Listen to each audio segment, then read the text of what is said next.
জীবনে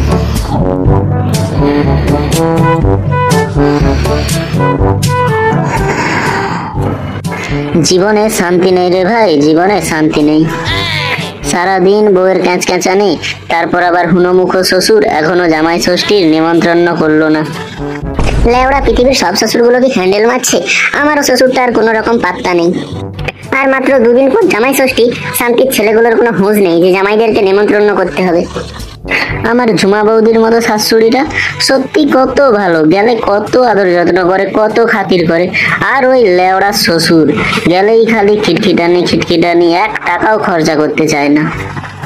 জীবনটা পুরো কন্ডমের মতো করে দিল, কোনো দাম নেই। যতক্ষণ প্যাকেটের ভিতরে আছি কোটি টাকা দাম, আর যে ইউজ করা হয়ে গেল সালা জঙ্গলের ভিতরে ফেলে দিল।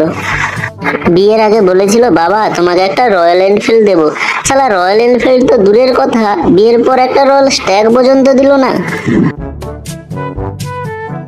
আরে চুদুন, শ্বশুর ফোন করেছে, মনে হয় জামাই ষষ্ঠীর নিমন্ত্রণ পাক্কা। দাঁড়া কি বলে একটু শুনি।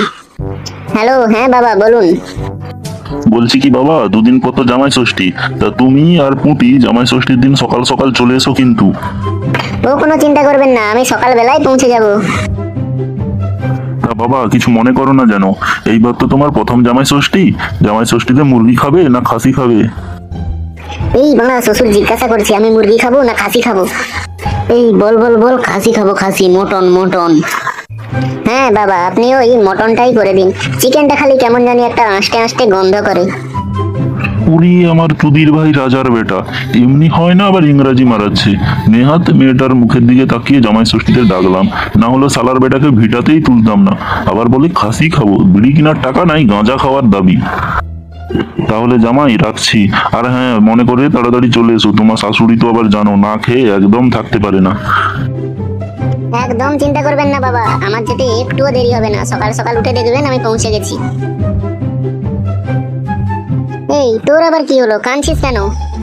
কাঁদবো না, তোর শ্বশুর তোকে কত আদর করে নিমন্ত্রণ করে দিল, আর আমার ওই কিপটে মুখো হুনোমুখো শ্বশুর এখন আমাকে ফোনই করলো না।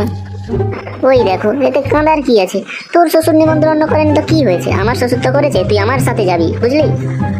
তোর সাথে যাব, তোর শ্বশুর আবার কিছু বলবে না তো? কি বলবে রে মানা, বেশি ওই চুদুর মুদুর করলে না ওর মেয়েকে আমি ডিভোর্স দিয়ে দেবো।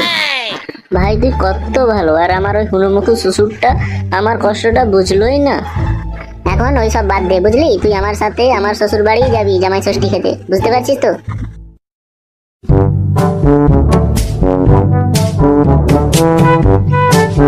মানিক জোড়, কোথায় চললি? শ্বশুর বাড়ি যাচ্ছি পটল ভাজা খেতে। কানাচোদা জানো না আজ জামাই ষষ্ঠী? ও জানবে কি করে, ও মালটার তো বিয়েই হয়নি, শ্বশুরই নেই। তা শ্বশুর বাড়ি যাবি কেন, নিজের প্যান্টের ভিতরেই তো পটল আছে, চুষে খেয়ে নে বোকাচোদা।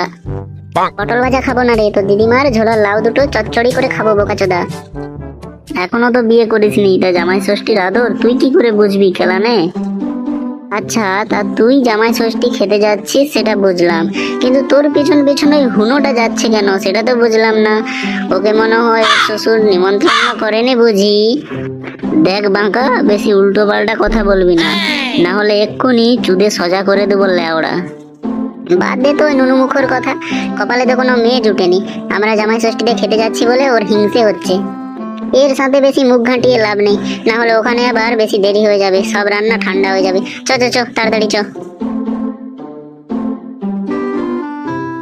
ওই নুনু মুখোটাকে সামলে রাখিস ভাই, না হলে তো শাশুড়িকে দেখে আবার হ্যান্ডেল না মেরে ফেলে।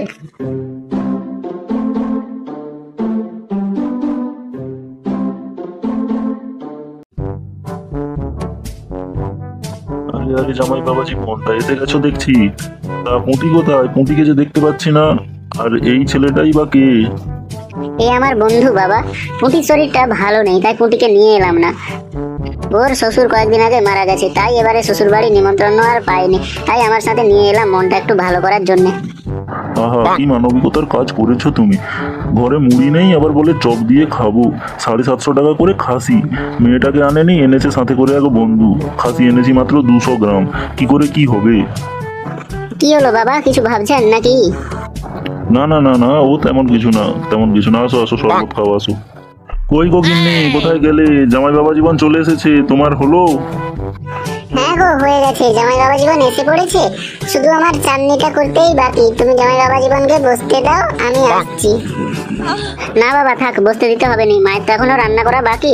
তা ততক্ষণ আমরা একটু বাইরে থেকে ঘুরে আসি। আচ্ছা আচ্ছা, ঠিক আছে ঠিক আছে, যাও ঘুরে এসো।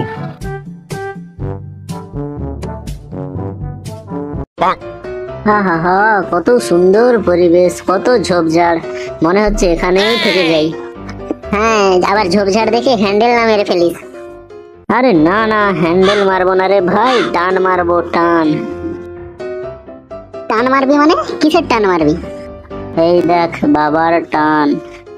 শ্বশুর বাড়িতে আসার সময় পচার দোকান থেকে এই একটা কলকে আর একটা প্যাকেট দুটো কিনে এনেছি। বসে বসে কি করবো, তা চল টান মারি। কিন্তু এই শ্বশুর বাড়িতে এসে? না না না বাবা, আমি টান মারবো না, তুই মার। আরে কেলা নে, কিচ্ছু হবে না, দু টানই তো মারবে। নে নে নে নে, বস বস বস এখন।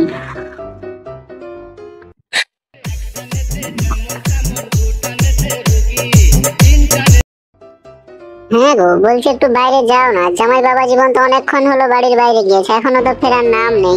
এইদিকে তো আমার রান্না বান্না সবকিছু কমপ্লিট, একবার যাও না। বালের জামাই আমার যাক চুলোই যাক, মেয়েটাকে সঙ্গেই আনলো না। কোথা থেকে কি বন্ধুকে ধরে নিয়ে এসছে, মেয়েটার মুখের দিকে তাকিয়ে জামাই ষষ্ঠী দিয়ে ডাকলাম, আর আমার মেয়েটাকেই আনলো না। আচ্ছা, যা হওয়ার তো হয়ে গেছে, যাও না, ছাড়ো না এইসব কথা। যাও যাও যাও, বাইরে গিয়ে জামাই কোথায় একটু দেখে আসো।